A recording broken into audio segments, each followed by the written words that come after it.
Hi hello welcome to Kiran TV news. Tamil Nadu ఎన్నికల్లో సంచలనం రేపుతున్న టీవీకి అధ్యక్షుడు నటుడు విజయ్ సంచలనమైనటువంటి తీర్పు ఇచ్చినటువంటి పరిస్థితి కనిపిస్తుంది. తమిళనాడు ప్రజలందరూ కూడా టీవీకి అధ్యక్షుడు విజయ్కి పట్టం కట్టేటువంటి పరిస్థితులు కూడా చాలా పాజిటివ్గానే అందరికీ ఇప్పటికే అర్థమైనటువంటి పరిస్థితి ఉంది. అలాగే వెస్ట్ బెంగాల్ కావచ్చు, మిగతా అన్నింటిలో కూడా బీజేపీ కొంత ఆధిక్యం కనిపిస్తుంది, ఒక్క కేరళలో తప్ప. సో మిగతా వాటి గురించి కన్నా ముందు తమిళనాడుకి సంబంధించి మనం మాట్లాడుకునేటువంటి ప్రయత్నం చేద్దాం. మనతో పాటు సీనియర్ జర్నలిస్ట్ కిరణ్ గారు ఉన్నారు. అన్న నమస్తే అన్న, good morning. Good morning Harish. అన్న, తమిళనాడులో టీవీకి అధ్యక్షుడు విజయ్ అసలు దుమ్ము రేపినటువంటి పరిస్థితి కనిపిస్తుంది. అసలు ఎలా చూస్తారు తమిళనాడులో ఇలాంటి ఒక ఫస్ట్ టైం వచ్చినటువంటి ఒక నటుడిని ఈ రేంజ్లో అసలు విజయం అందించేటువంటి పరిస్థితి ఆల్మోస్ట్ ఇప్పుడు 102 అతనికి కనిపిస్తున్నటువంటి పరిస్థితి ఆధిక్యంలో. అంటే డెఫినెట్గా ముందుగా విజయ్కి అభినందనలు తెలియచేయాలి. ఎందుకంటే చాలా ధైర్యంగా ఒత్తు లేకుండా ఒంటరిగా వెళ్ళి విజయాన్ని సాధించడం అనేది గొప్ప విషయంగా చూడాలి.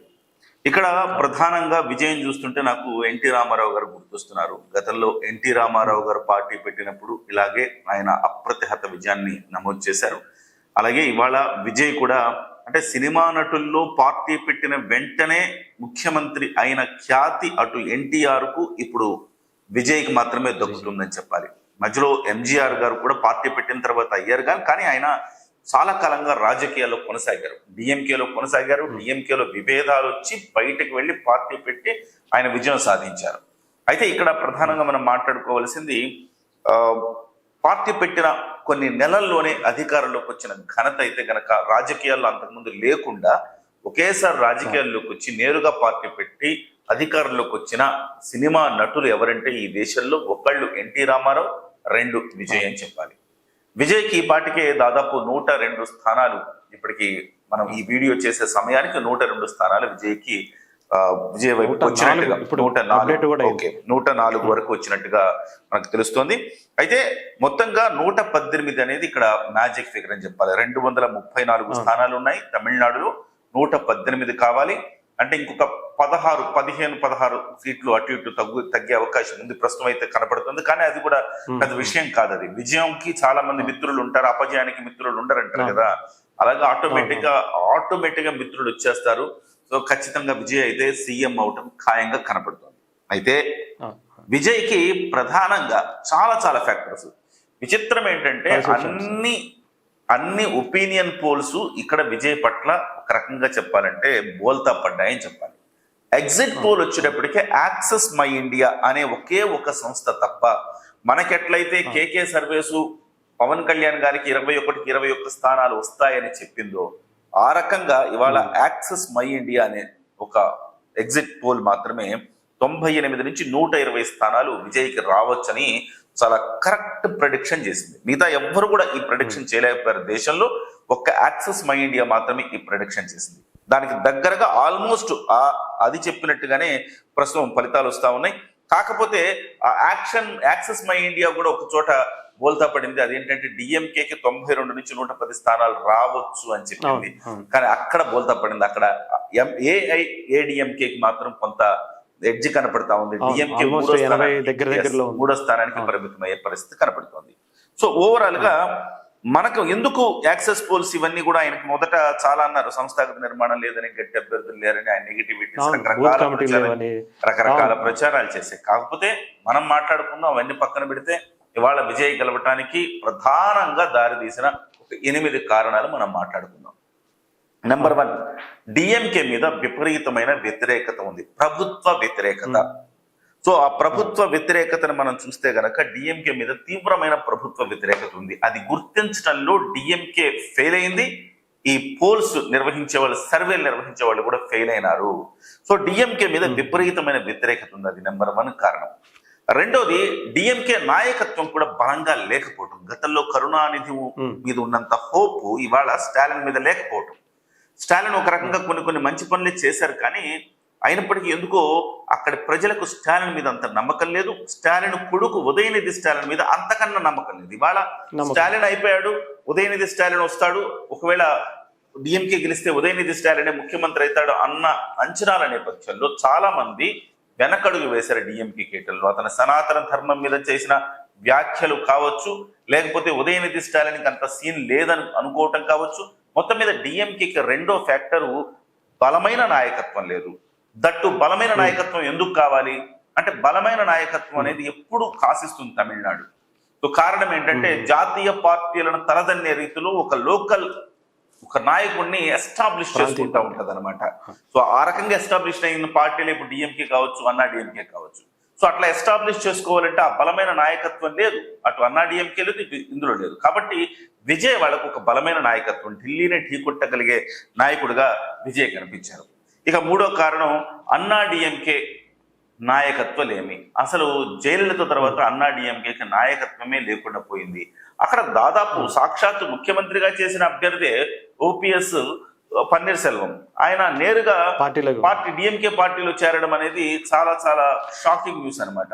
అంటే ఆల్రెడీ ముఖ్యమంత్రిగా చేసిన వ్యక్తి అటువైపుకి వెళ్ళిపోయేసరికి అసలు నాయకత్వం లేమితోటి సతమతం అవుతుంది అన్నా డిఎంకే. అది మూడో కారణం. ఇక నాలుగో కారణం ఏంటంటే, అన్నా డిఎంకే బీజేపీ పొత్తు కూడా చాలా వీక్ గా కనపడ్డాం అనమాట. అన్నా డిఎంకే బీజేపీ పొత్తు ఎంత వీక్ అంటే అన్నా డిఎంకేకి ఈ పక్కన సైడ్ ఉండే పార్టీలు బీజేపీ కావచ్చు, ఇంకా ఇతర మిత్రపక్షాలు కావచ్చు, చాలా బలహీనమైన మిత్రపక్షాలతో అన్నా డిఎంకే తన ప్రయాణాన్ని ప్రారంభించింది. బీజేపీ వాపు చూసి బలుపని అన్నా డిఎంకే భావించిందని చెప్పాలి. ఎందుకంటే అన్నా డిఎంకేకి గత 2021 నుంచి, గత 5 ఏళ్ల నుంచి చూస్తుంటే అన్నా డిఎంకే ప్రతిపక్ష పాత్రలో తన ఓటింగ్ శాతం మెరుగవ్వాల్సింది పోయి ఓటింగ్ శాతం తగ్గుతూ వస్తుంది. అన్నా డిఎంకేకి పెరుగుతా ఉంది. అట్ ద సేమ్ టైం బీజేపీకి కూడా నేషనల్ ఎన్నికల్లో అంటే జాతీయ స్థాయి ఎన్నికల్లో బీజేపీకి కొంత ఎడ్జ్ వచ్చింది. సో బీజేపీకి ఓటింగ్ శాతం పెరిగింది కాబట్టి బీజేపీతో ఉంటే మనకు మంచి జరుగుతుందని అన్నా డిఎంకే అనుకున్నది. దాంతో అన్నా డిఎంకే బీజేపీతో పొత్తు పెట్టుకుంది. కానీ బీజేపీతో పొత్తు పెట్టుకోవటం కేవలం పొత్తు మాత్రమే, ఎలక్టోరల్ పొత్తు మాత్రమే, ఇది మేము కలిసి ప్రయాణం చేయట్లేదు అని చెప్పేసి పళనిస్వామి చెప్పడం కూడా ఒక రకంగా మైనస్ అని చెప్పాలి. దీనికి కారణం ప్రధానంగా బీజేపీ జాతీయ స్థాయిలో అనుసరిస్తున్న వైఖరులు తమకు ఎక్కడ నష్టం చేస్తాయోనని, సో దాన్ని కొంత పక్కకి అంటే విడదీసుకునే ఒక ప్రయత్నం అన్నా డిఎంకే చేస్తుంది. అది ఒక నాలుగో కారణం చెప్పచ్చు. ఐదో కారణం చూస్తే కనుక డీలిమిటేషన్ ప్రధానంగా ఒక చర్చ, పెద్ద ఎత్తున చర్చ మీకు తెలుసు కూడా. సో ఆంధ్రప్రదేశే కాదు, దక్షిణ భారతదేశానికి డీలిమిటేషన్ ప్రక్రియ చాలా అన్యాయం జరుగుతా ఉంది. సో ఇక్కడ జనాభా నియంత్రణ కోసం చిత్తశుద్ధితో కృషి చేసినందుకు మనకు వచ్చే బహుమతి ఏంటంటే, జాతీయ స్థాయిలో అక్కడ మొత్తం అంటే ఉత్తర భారతదేశం డామినేషన్ లోకి వెళ్ళిపోతుంది. అక్కడ ఎక్కువగా సీట్లు ఎక్కువ వెళ్ళబోతున్నాయి, ఎక్కువ అవ్వబోతున్నాయి. కాబట్టి మనము సెకండ్ గ్రేడ్ పౌరులు అవుతామన్న ఒక భయంతో దాంతో అన్నా డిఎంకే దానికి కూడాను ఓట్లు వేయలేదు అని చెప్పేసి మనకు ప్రధానంగా కనపడుతుంది. ఇక ఆరవ కారణం సో విజయ్ గురించి మనం మాట్లాడుకోలేదు. బలమైన కల్ట్ ఫ్యానిజం ఇక్కడ పవన్ కళ్యాణ్కి ఎంత అయితే కల్ట్ ఫ్యానిజం ఉందో అక్కడ ఆయన కూడా అదే రకమైన ఫ్యాన్ బేస్ ఉంది. ఇద్దరికి చాలా పోలికలు ఉంటాయి ఇద్దరికి కూడా. సో అదే రకమైన ఫ్యాన్ బేస్ అక్కడ ఉండటంతో అక్కడ విజయ్కి ప్రధానంగా ఇది కలిసి వచ్చిందని చెప్పాలి. రెండవ అంశం ఇక్కడ 7వ అంశము ఫ్రెష్నెస్. విజయ్కి ఒక ఫ్రెష్నెస్ ఉంది. అంటే చాలా మందిని చూసాం, వాళ్ళని చూసాం, వీళ్ళని చూసాం. సో ఇవాళ మనం విజయం చూడాలి అని చాలా మంది న్యూట్రల్ పీపుల్ కూడా అనుకోవటం ఒక కారణం కూడా మనం భావించవచ్చు. డిఎంకే ఎప్పటి నుంచి అపోజిషన్ లీడర్ గా అంటే ప్రభుత్వ వ్యతిరేక ఓటును చీల్చడంలో ఒక మ్యాసివ్ అంటే ఒక స్టార్డమ్ కలిగిన ఒక హీరో కనిపించాడని అనుకోవచ్చు తమిళనాడు ప్రజలకి. అది కూటమి కనిపించలేదు అంటే అసలు ఇంకా మీకు ప్రభుత్వ వ్యతిరేక ఓట్లకు చీల్చడం అనేది అసలు పాయింట్ కాదు అక్కడ. అసలు ఓవరాల్ గా విజయ్ అనే వ్యక్తి ఇక్కడ ముఖ్యమంత్రిగా రావాలని భావించారు. న్యూట్రల్ పీపుల్ కూడా విజయ్ కి పట్టం కట్టారు. అంటే చూస్తా ఉన్నారు. ఇవాళ జంజీ పెరిగిపోయిందండి. ఇప్పుడు జంజీ ఓట్లు దాదాపు కొన్ని లక్షల ఓట్లు, ఈ జంజీ ఓట్లు ఎక్కువ ఉన్నాయి అనమాట. వీళ్ళందరూ కూడా ఈ లేటెస్ట్ యువత ఏం భావిస్తున్నారంటే కొంత ఫ్రెష్ పాలిటిక్స్ కావాలని భావిస్తా ఉన్నారు.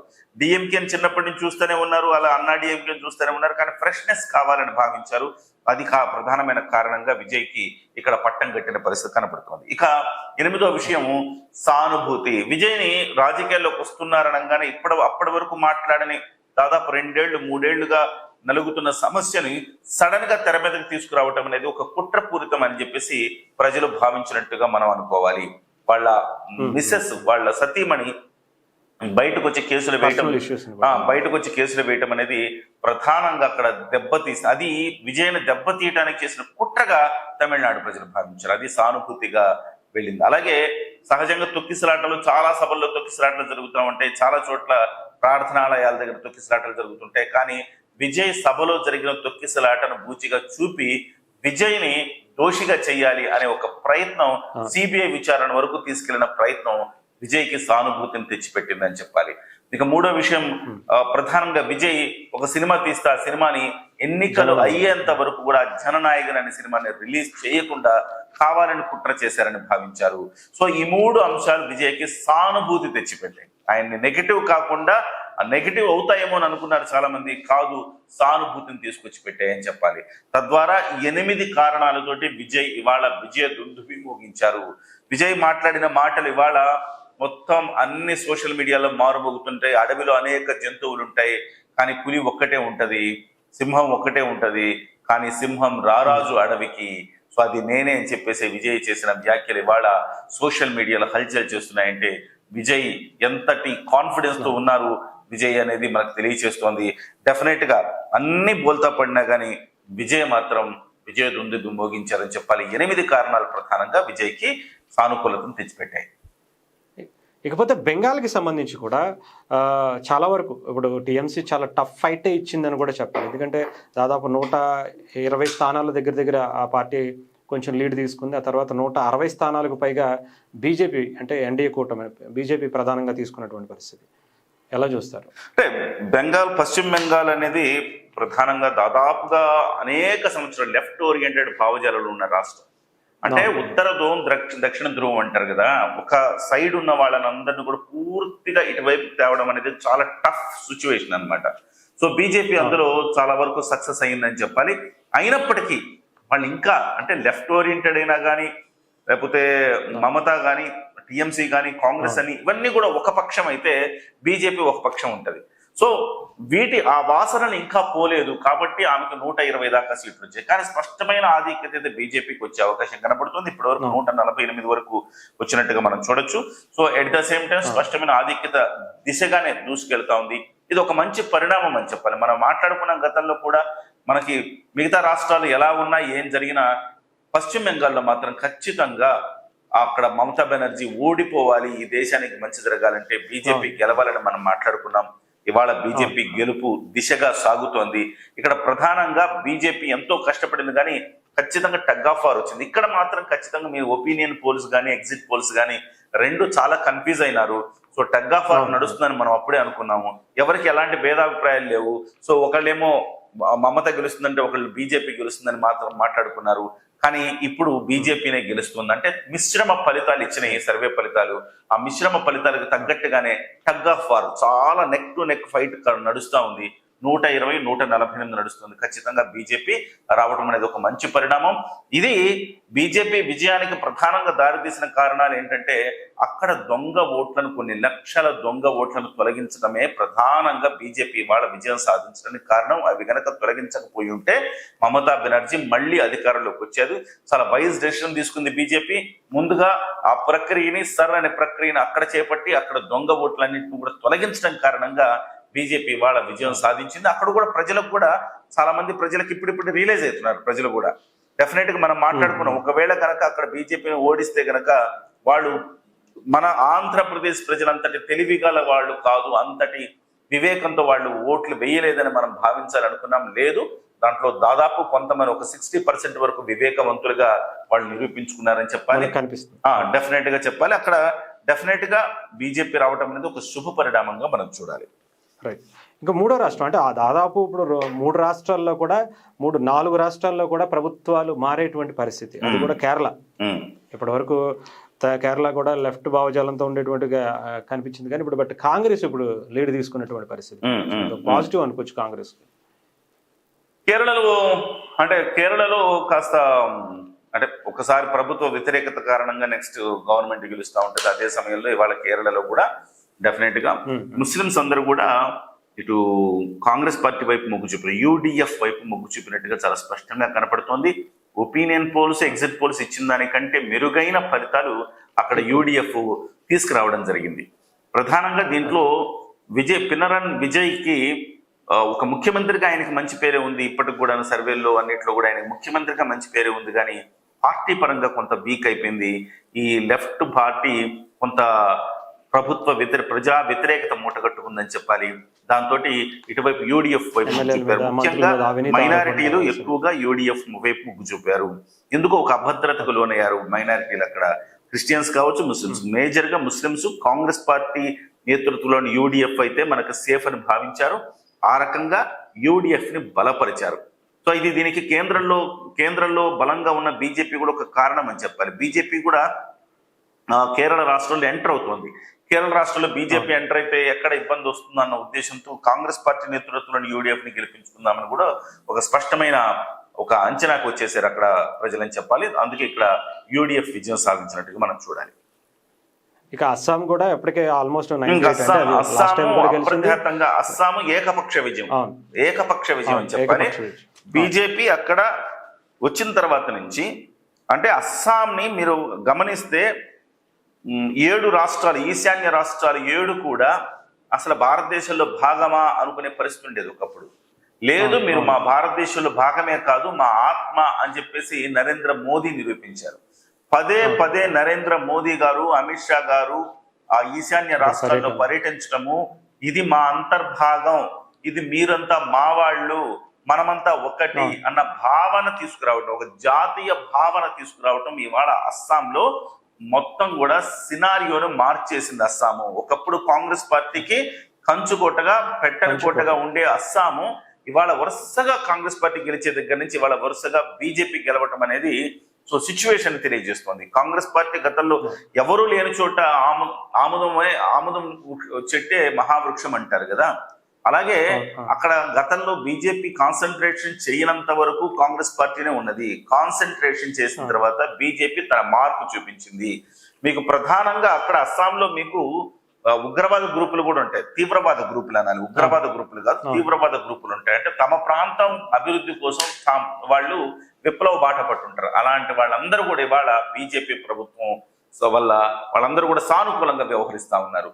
ఎందుకంటే కొన్ని ప్రాంతాలు ప్రపంచంతో సంబంధం తెగిపోయినట్టుగా ఉండేవి. అలాంటి ప్రాంతాలన్నిటికీ రోడ్లు వేయడం కావచ్చు, రవాణా సౌకర్యం కల్పించడము, ట్రాన్స్పోర్ట్ లో అంటే అక్కడ పండే పంటల్ని బయటికి తీసుకురావడం, బయట నుంచి లోపలికి తీసుకెళ్ళటం, సో తద్వారా ఒక బ్రిడ్జింగ్ ఏర్పాటు చేయడం ద్వారా అంటే ఒక వారధి లాగా ఆ ప్రభుత్వం పనిచేయడం కారణంగా ప్రపంచం కాదు భారతదేశం మనదన్న భావన కలిగింది. చాలా స్పష్టమైన మెజారిటీ రావడానికి అక్కడ సాంస్కృతికంగా, అక్కడ భౌగోళికంగా బీజేపీ తీసుకొచ్చిన మార్పులు ప్రధానమైన రీజన్ అని మనం చెప్పాలి. ఓకే, ఇకపోతే పుదుచ్చేరి కూడా ఆల్మోస్ట్ బీజేపీ అది కూడా పుదుచ్చేరి కూడా ఓకే. పుదుచ్చేరి కూడా గతంలో కూడా బీజేపీ ఎన్డీఏ ప్రభుత్వంగా ఉంది, ఇప్పుడు కూడా ఎన్డీఏ ప్రభుత్వం వచ్చింది. సో ఒక రకంగా ఓవరాల్ గా చూస్తే కనుక బీజేపీకి ఇది కొంత ఎడ్జ్ ఇచ్చిందని చెప్పాలి. బీజేపీ మనకి ఇప్పుడు తమిళనాడులో కూడా ఇప్పుడు బీజేపీ అస్సాంలో తన స్థానాన్ని, తన స్టేట్ ని తాను నిలబెట్టుకుంది. తర్వాత పశ్చిమ బెంగాల్లో అధికారంలోకి వస్తోంది. ఇక కేరళలో తను ఉనికి చాటుకుంటే చాలు, మనకి కాసేపట్లో క్లియర్ గా ఎన్ని సీట్లు గెలిచింది బీజేపీ అనేది కాసేపట్లో క్లియర్ గా వస్తుంది. అలాగే తమిళనాడులో కూడా తను ఉనికి మాత్రమే చాటుకోవాలనుకుంది, ఉనికింది. అయితే తమిళనాడులో కొంత బెడిసి కుట్టిందని చెప్పాలి. తను ఊహించింది, బీజేపీ ఊహించింది డిఎంకే వస్తుంది. డిఎంకే వచ్చిన తర్వాత ఖచ్చితంగా విజయ్ కావచ్చు, లేకపోతే అన్నా డిఎంకే కావచ్చు, వీళ్ళందరూ కూడా మళ్ళీ బీజేపీ అమ్ముల పొదిలోకి వస్తారని భావించారు. కానీ అది మాత్రమే జరగలేదు. సో ఒక రకంగా చెప్పాలంటే తమిళనాడే బీజేపీకి షాక్ తప్ప మిగతా రాష్ట్రాల్లో సానుకూల ఫలితాలుగా మనం చూడాలి. రైట్ అన్న, thank you so much. So మొత్తానికి ఏదైనా కానీ ఇది అంటే మొత్తం జరిగినటువంటి రాష్ట్రాల్లో ఆల్మోస్ట్ 3 రాష్ట్రాల్లో ప్రభుత్వాలు అయితే మారేటువంటి పరిస్థితులు అయితే చాలా స్పష్టంగా కనిపిస్తున్నాయి.